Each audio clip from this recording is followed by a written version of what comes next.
I pressed record to do this monthly reading wrap-up and then realised I've not even brushed my teeth yet, so we're just going to have to deal with that today. Life is manic. We got the keys to the house, people. So everything's changing. Life's been absolutely crazy this last week. Out of nowhere, we got the phone call saying, are you ready to come and view your house? So I was like, yeah. Rang Ellie at work, picked Ellie up. We went to see the house after and we accepted it there and then, got the keys. So for the last 2 days, we've been decorating non-stop. And I will say, new houses are bloody expensive. A pot of paint, £45. So if Dulux see this video, hit me up. I'll quite happily plug your products in here to get free paint. I'm going to do my reading wrap-up. I've been trying to find a minute to sit down and just talk to you about the books that I've read in September because I had a good reading month and what I plan on reading in October, which has obviously all changed now because October's going to be spent predominantly painting house and stuff like that, trying to get it ready. We've got 4 weeks to make it all happen. But it's exciting. I'm buzzing for it, honestly. It's just nice that the kids are going to be able to get their own separate bedrooms. That just makes me all warm and fuzzy inside, so buzzing for that. September was a really good reading month. So I read 5 books in total, enjoyed them all. So we'll talk about them. The first book that I finished in September was Rage of Dragons by Evan Winter. This is book 1 in the Burning series. I will warn you, this is an incomplete series. I think the next book is due out in 2026, but the book was that good that I'd just say read it anyway, because by the time book 3 comes out, you're going to want to read book 1 and 2 again, because they are just phenomenal.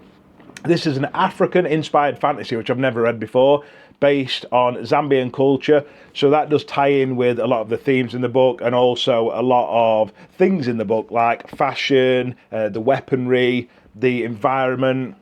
Really, really cool. But what I liked most about this book is just the societal structure. So women are actually the only people within society in this world that can yield magic, which is crazy, especially considering it's written by a man, because men normally write strong male characters really well, but they don't really know how to write strong female characters because we're not women. We don't know how the woman's mind works. We just guess, and we normally guess wrong. But Evan Winter just has a really good twist on society. So women are really, really powerful, and men respect them because they want to, but also because they have to.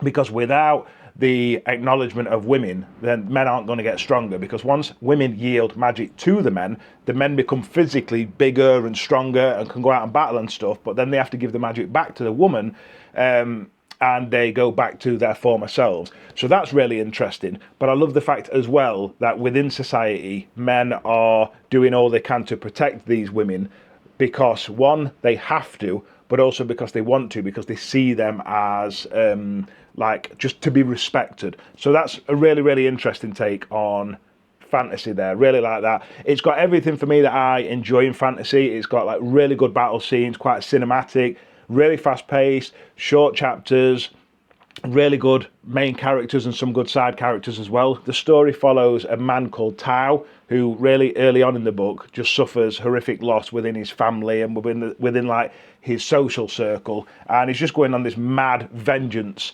arc, and yeah, he's not stopping. Like, nobody is stopping him from getting vengeance. It is bloody, it is brutal, and it is just everything I wanted. One of the best book ones that I read, actually, real page turner, and I read that at Cleethorpes when I went away at the start of September. Thankfully, I read it that quick that I'd actually taken book 2 with me, because I thought I was going to want to go straight into book 2, and I did. And book 2 didn't suffer from the fatigue that sometimes book 2s suffer from, where you get a wicked book 1, then book 2's like, meh.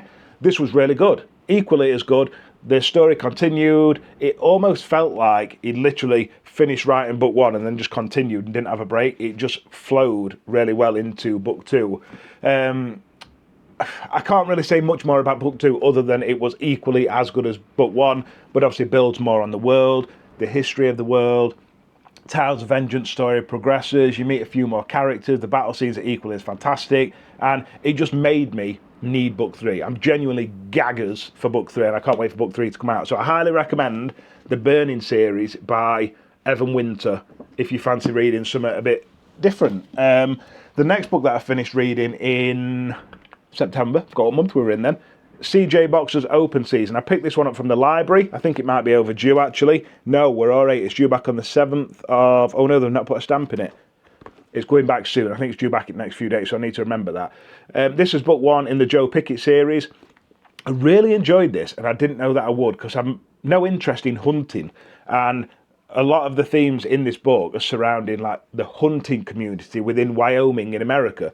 But I thought it were going to be like hunting central, just hunt, hunt, hunt, hunt, and it's not. It follows like a murder investigation, because he is a game warden in Wyoming, but the previous game warden were corrupt, he were 8 bent, and he just like took backhanders from everyone for his own financial gain, and people expected Joe Pickett to do the same, but Joe's like, nah, I'm just a normal family man trying to bring in a wage to just provide for my wife and kids, and I'm going to stick to the rules. And people are like, not in this town, you're not, pal. He's like, yeah, I am, watch me. So you've got, on one side of the book, you've got all the hunting, things like that, and there is a lot of that. Each chapter's got different like hunting regulations and stuff, so it actually teaches you. And that, for me, I found quite interesting, because I thought that hunting were banned in the UK. I went on Google, and apparently you can still hunt some small birds and things like that. So I was like, all right, cool, but I know hunting's massive in America. Now, I'm not going to say I'm interested in hunting after this book, but it did teach me more about hunting. I'm one of them meat eaters that's a bit of a hypocrite. Like, if tomorrow someone said, you can still eat meat, but you've got to go out and kill it yourself, I'd just become a vegetarian, because I couldn't physically kill an animal, butcher it and eat it myself. But I'll let someone else do it and pretend that that process doesn't happen and eat it. So I know I'm a coward, but that's just who I am. I am unapologetically cowardice, if that's even a word. So you've got the hunting side of things, but then you've got Joe Pickett, who for me is the standout of this book. He's just a real bloke. He's a family man. He's a good husband who's just trying to provide for his family. His wife comes from quite an affluent family, and his mother-in-law is basically like, you could have had such a good life, but you chose to settle down early with this man and have kids, and now he's going out earning minimum wage, and you've had to sacrifice what could have been a really successful career for him. So he always feels like he's not doing enough for his wife and kids. But he is. He's just a very good bloke. So I really, really liked Joe Pickett. I liked his wife as well. She's just like a rock to him, really supportive, and she reminded me of my wife, Ellie. And then I love the fact that he's got kids as well, because a lot of times in thriller and mystery series, they forget that we like to read about people, and Joe Pickett's just a regular person. So I'm excited to carry on with that series, and that one's on Kindle Unlimited if you're in England as well. So as I said, there is a mystery in the background. There's a murder that's happened. Joe Pickett's trying to solve what's happened. The local community are all involved in this murder and things like that, and he's just got to try and find out who's doing what. Really, really good. Really enjoyed that. Next up, I read Chris Carter's Written in Blood, which is like book 11, I think, in the Robert Hunter series. I bloody love this series. Outside of fantasy, this is my favourite series of all time. I can't keep telling you to read it, but I will read it. This just follows on from every other... There's an alarm going off somewhere. 1 minute. Stupid alarms ruining my videos. Hey, what were I talking about? Chris Carter, Written in Blood. Really good. This just followed on from every other Chris Carter book that I've ever read. It's gruesome. They're really, really vile, disgusting, horrible murder investigations where people get sent to Jesus in the most horrific ways. And I'm here for it because I'm mental. Chris Carter's books are just marvellous. They're short chapters, they're punchy, they're addictive. I just love Robert Hunter. Robert Hunter's the main protagonist in this story. He's really clever. He's like a speed reader, so when they get written reports and stuff, he just blasts through them. He was like a child prodigy, but chose to be in the LAPD rather than go on and do what everyone else would class as bigger and better things, because he just wanted to solve crimes. He also suffers with insomnia, which plays a small part through the stories as well. He really struggles with like his sleep, and lack of sleep can sometimes lead him to make some bad decisions. But all in all, he's just a good dude. Really good. Really enjoyed this book. Every Chris Carter book I read, it's just never let me down. He's just a phenomenal author. And I want to take a moment as well to read this dedication to you, because I always read dedications when authors put them in the front of the books, because a lot of the time you'll find out a lot about the author. And in this dedication, Chris Carter writes, "Initially, this book was supposed to be dedicated in loving memory of my partner, Cara Louise Irving, who left this world in September 2019, taking with her all of my heart. But since then, the whole world has received a wake-up call. So much has changed for so many of us. With that in mind, I would like to dedicate this novel not only to Cara, but in loving memory of everyone who unfortunately has lost their battle against COVID-19. We weren't prepared. To anyone else, the battle carries on, so please stay safe. The loneliest moments in life is when they're seeing their whole entire world crumble before their eyes, and all they can do is watch. So yeah, I didn't even know. I've spoke to Chris a couple of times over other social medias and things like that, and he's a good bloke, but I didn't know that he'd lost his wife in 2019. So I think if you are interested in trying to get to know the authors who write these books that we love so much, take a bit of time and read the dedication, because a lot of the time they put some quite heartwarming stuff in there. And the other book that I plan on reading in October has got another really nice dedication in that I'll read, and it's another Chris Carter one. So yeah, really enjoyed that book, definitely recommend it, and I definitely recommend that season. I think book one's on Kindle Unlimited as well. The last book that I read in September, bloody hell, I keep forgetting, it's this house move, honestly, fried my brain. Game of Thrones, loved it, very good. I did a full video reacting chapter by chapter. Click on my page, go down a bit and you'll see it's there if you want to have a nebby. It's spoiler full, so don't watch it if you're going to read this book at any point. But if you've seen the TV series, I'm told that book one and series one are basically identical. So you should be safe if you've seen the series already. There'll be no spoilers in that. Gag for this, completely different book to the Evan Winter series. I would say this is the better, when you're being critical, when you think of things like writing and themes and the depth of this world. But I enjoyed the Evan Winter book more because it's just more my taste. It's faster paced, epic battles. This is more realistic fantasy. So the battle scenes are more just real and personal and bloody and depressing. The character work in this is a lot deeper than what I would say is in Evan Winter's series. But from what I'm told, George R.R. Martin, where he excels is in the character work and the depth he goes to in his characters, and that shined through. Every single character I read about in this book felt very unique. I loved some and I hated some. I hated to love some and I loved to hate some. Some of the scenes were really good. It's almost like, I say it's like a drama. It was made into a drama TV series, wasn't it? So it is, and it does very much read that way. There's a lot of backstabbing, a lot of mistrust. You just kind of don't know who to trust. You don't know who's good. You don't know who's bad. Just marvellous. Really, really good. I'd still rate it 5-star. My viewing system, I'd say I'm quite a positive reviewer. I rate a lot of my reads highly, but it's because I'm selective over what I read. You know, I read blurbs, I do a bit of research, and I pick up a book if I think I want to like it. I won't just pick up a book on a whim and think, oh, I wonder if I like this, because life's too short. And I encourage you to do the same. Just do a bit of research before you pick up books, and hopefully that'll stop you from reading crap books, and you'll just read books that you want to enjoy, which should be the purpose of reading. I don't want to be one of them readers that just tries to be critical of books to be edgy and stuff. I'm not going to be overcritical of books. My mentality is, if I enjoy the book, I'm going to rate it accordingly. So yeah, really good. Love that one. So that's what I finished in September. So 5 books. That was a relatively good month for me. This month I'm probably going to read a little bit less, and I've just before clicking record on this video decided that I'm going to have to change how and what I'm reading in October, because most of the time's going to be spent at the house decorating and stuff. I've got some good news on the house front for you. I'm currently working on Eloise. These are my books I'm going to read next month. We'll talk about that in a minute. I'm currently working on Eloise. To anyone that's new to this channel, Eloise is my wife. My wife! We did a viewing of the house, and in our bedroom there is a cupboard, and we opened the cupboard and there's like a built-in wardrobe in the wall, and as soon as I saw it I was like, babe, bookshelves. I've never had my own bookshelf like corner. I've got them bookshelves that I got from a charity shop, and I've got a Billy bookshelf in corner. But I said to her, when we get a new home, please can I just have a little corner for me? Like, I don't want anything else in life. I'll give everything to my kids, but if I can have a little reading nook somewhere, can I have it? And we saw that, and I think she's almost there. So my plan is to just paint the walls that are in there, maybe change the doors, and build some bookshelves into there, and it'll be my own built-in bookshelf. So I might even take the camera there today and just show you what I mean. And then I'll show you the end product as well when it's completed. So buzzing for that. So this month I've changed what I'm likely going to read, because I'm not going to have time to get through like a 900-page fantasy book, just because I'm not going to get much time to read. In an evening when we get home, I've literally got an hour to read and my brain's fried, so I need easy reads.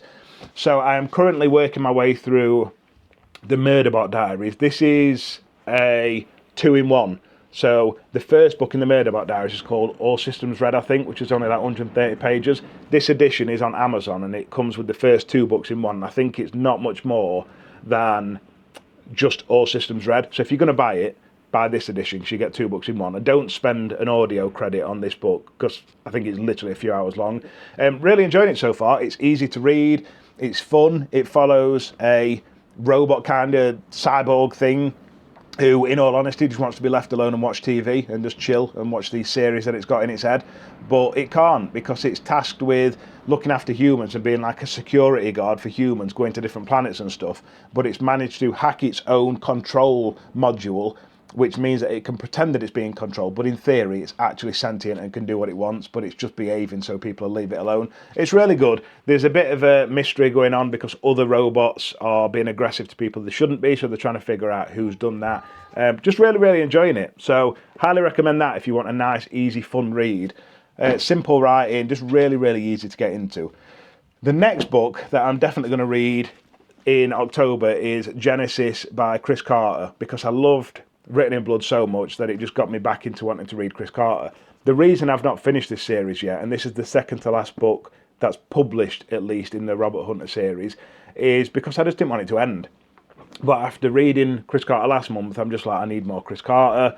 I don't know what this is about. It's obviously going to follow another murder investigation that's going to be vile. On the end, at the back here, it says that it's following the most horrific serial killer yet, which I find hard to believe because they've all been horrific.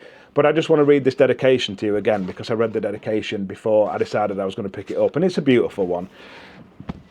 Let me try not to cry. I actually cried when I read this first time, but I was in an emotional mood. It says, I would like to dedicate this novel to all of us who every day struggle with mental health issues, fighting one of the hardest fights there is to fight, the fight against our own minds, against the darkness that no one else sees. Please stay in the ring. This fight is worth fighting. This life is worth living. Those happy moments are worth finding. We deserve our right to make mistakes. We deserve our right to try again. We deserve to be here. Please don't give up. Just read dedications, people. And that, for me, just couldn't be so... Like, it couldn't be any more fitting. You know that I've struggled over the years with my mental health, and it's a day-to-day battle. At the minute, I'm doing really well. But just at the minute, at least in my life, the joy that I'm feeling with starting a new job on Monday, getting a new house, I'd have never thought a year ago that I'd ever feel happiness. You know, there were days when I'd sit downstairs in the house and stuff, and I'd just sit crying, and my wife would hug me and she'd say, you'll be happy again one day, and I'd be like, I don't know if I will. And I am.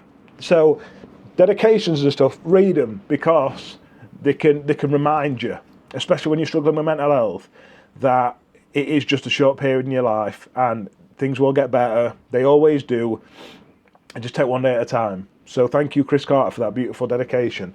The next 2 books that I'm toying with the idea of is this one. I was actually sent this recently, and it's absolutely beautiful. This is by HarperCollins, and it is a graphic novel of The Hobbit. I want to get into manga and graphic novels and stuff like that, but I never really know where to start. And they messaged me and said, can we send you this? I said, yeah, of course you can. Anything kind of fantasy related I'm up for. But it's a graphic novel, and let me just open it up for you. I was interested to see how much content that they'd actually put in this, whether they'd just be like half-arsed with it and miss loads of stuff out. But they haven't. There is so much stuff that I almost thought it was like the full story. It's obviously not, but it's there or thereabouts.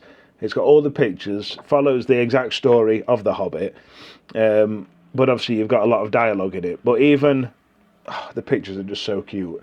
Like the first line, as soon as I read it, I was like, I think I might have to read this month. There you go, look. It says, in a hole in the ground there lived a hobbit, not a nasty, dirty, wet hole, nor yet a dry, bare sand hole. It was a hobbit hole, and that means comfort. And I just read that and I was like, oh gosh, take me back. So I might read my first ever graphic novel in October, because that'll just be easy. It'll be one of them books that I can just pick up at night time, read a few pages, and then shut it and go to sleep, dreaming of hairy feet and small people. So yeah, thank you so much, HarperCollins, for sending me that. Buzzing for that. If you do want to buy it, I don't know where you can get it from. I'd imagine it's in all major stores, and yeah, just Google it online. It's called The Hobbit graphic novel, revised and expanded. and it's right good. And then this one took me by surprise. So this one was sent. I don't know who sent me this. It says Absurd Venture Press, and it's called A Better Paradise by Dan Houser. Now, at the minute, I'm not accepting really many or any requests. So whenever companies approach me and they say, can we send you this book to review? I just say, no, I'm not taking review requests. But these sent it me and just said, can we just send it you? You don't have to review it, but can we just send it you? I think you'll enjoy it. So I said, what is it about? And they said, well, it's actually the person that co-founded Rockstar Games, who made Grand Theft Auto and Red Dead Redemption, have written a book. And I'm an avid gamer. I've gamed all my life and I love gaming. So I was like, well, yeah, that sounds pretty cool. Send it me. So they sent it me and it sounds bang up my street. So it's set in a world where this group of people are making a video game, and I think it just gets out of control. They're using AI and things like that to make this game, and AI starts to go a bit wild and maybe take over, and they try and pull back and stop production of this video game. But on the back it says, has it gone too far? So let me just read this letter, because they sent me a letter which is somewhere, and I don't know where I've put the letter because I'm really organised, and obviously I always get myself properly organised before I do these videos. But on the letter, which I can't find, it says, haha, I'm organised. I almost put it there to make sure that I was organised so I could read it to you. Obviously, that's not the letter. This is going well, isn't it? I'm sorry about this. Sorry about me. This is why my dad left when I was a baby, because he knew what were coming. Set in the near future, the story follows the troubled development of an ambitious and addictive video game project that goes terribly wrong. As the software begins to produce unexpected and disturbing results, the project is shut down and abandoned. The novel explores what happens when its secrets are uncovered, told through the voices of those who helped create it and are now forced to confront the AI entity they unleashed. With the rapid use of AI and technology's growing role in our lives, the themes could not be more timely. This debut offers both a gripping story and a reflection on the blurred lines between the digital world and the one that we live in every day.